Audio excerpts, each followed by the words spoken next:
Hi everyone, और आज हम लोग ऑब्जर्वेशनल मेथड के बारे में पढ़ने वाले हैं। जो ऑब्जर्वेशनल मेथड होता है, वो एक ऑब्जेक्टिव मेथड होता है।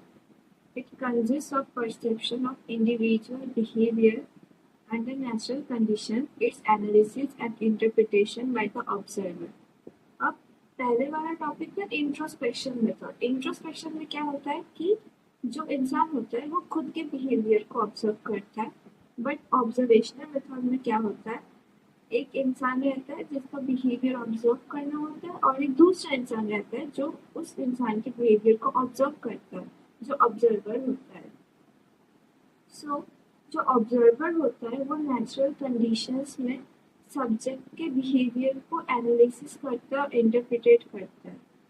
नेचुरल कंडीशंस मतलब कि वो डेली लाइफ में अपना जो जो काम करता है, एक्टिविटी करता है, वो वही करेगा, और जो ऑब्जर्वर रहेगा उन चीज़ों को भी ऑब्जर्व करेगा और फिर उन डेटा को कलेक्ट करेगा। अब जो स्टेप्स रहते हैं कि पहले जो ऑब्जर्वर रहता है वो बिहेवियर को ऑब्जर्व करेगा, फिर उनको नोट डाउन करेगा, उन बिहेवियर को एनालिसिस और इंटरप्रिटेट करेगा और एक समरी डेवलप करेगा। अब इस मेथड के जो एडवांटेज रहते हैं कि ये इकोनॉमिक है, नेचुरल है, एज वेल एज फ्लेक्सिबल है। एज यहाँ पे ओनली ऑब्जर्वर का रिक्वायरमेंट है, कोई लैब या तो कोई लेबोरेटरी कंट्रोल कंडीशंस में नहीं हो रहा है ये मेथड। सो इट्स इकोनॉमिक और फिर फ्लेक्सिबल रहता है, लाइक कहीं भी कर सकते हैं। Results can be verified and relied upon as एक skilled person आपके बिहेवियर को एनालिसिस कर रहा है। सो जो रिजल्ट्स रहेंगे उन पे लाइक किया जा सकता है। क्वाइट सुइटेबल रहता है for observing developmental characteristics, like children का जो हैबिट रहता है, जो उनके इंटरेस्ट रहता है, वो सब ऑब्जर्व करने के लिए मेथड बहुत अच्छा रहता है। अब इसके डिसएडवांटेजेस, अब to observe natural behavior, the observer may have to spend more time, energy and money.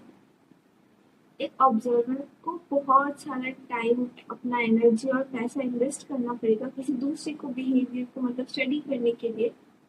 तो ये एक डिसएडवांटेज है।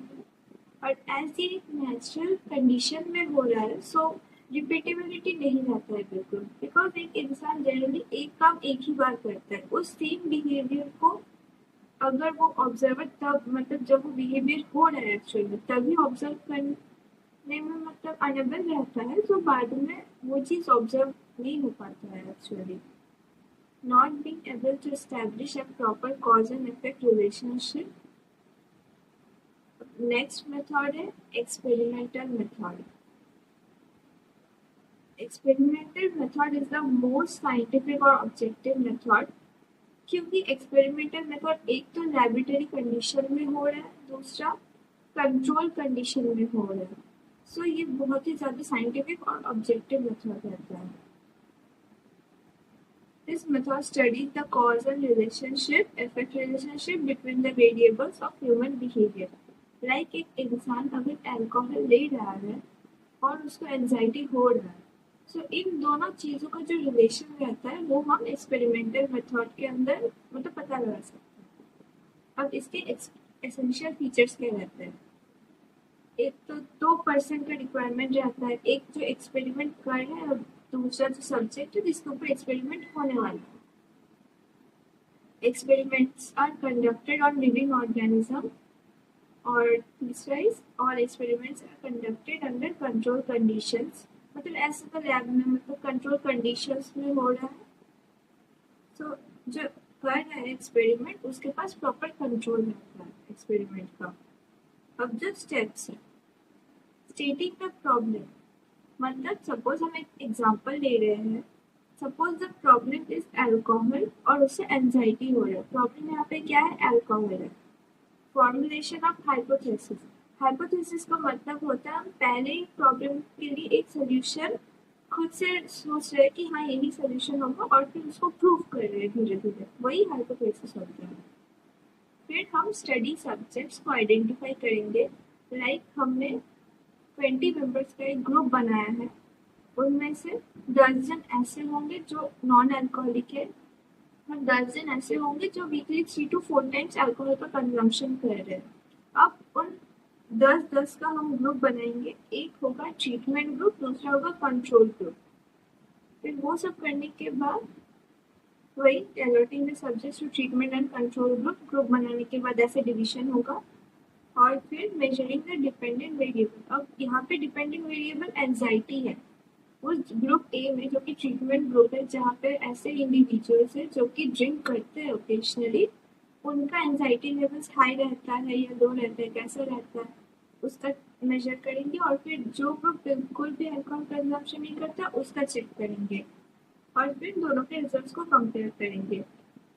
तो ऐसे ही हम लोग पता लगा सकते हैं कि कॉज एंड इफेक्ट किसी भी प्रॉब्लम का।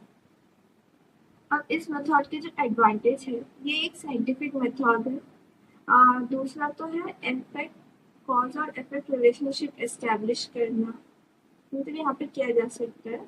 मैक्सिमम कंट्रोल ऑफ फिनोमेना रहता है, एज ए कंट्रोल कंडीशंस में होता है और रिपीटेशन पॉसिबल होता है।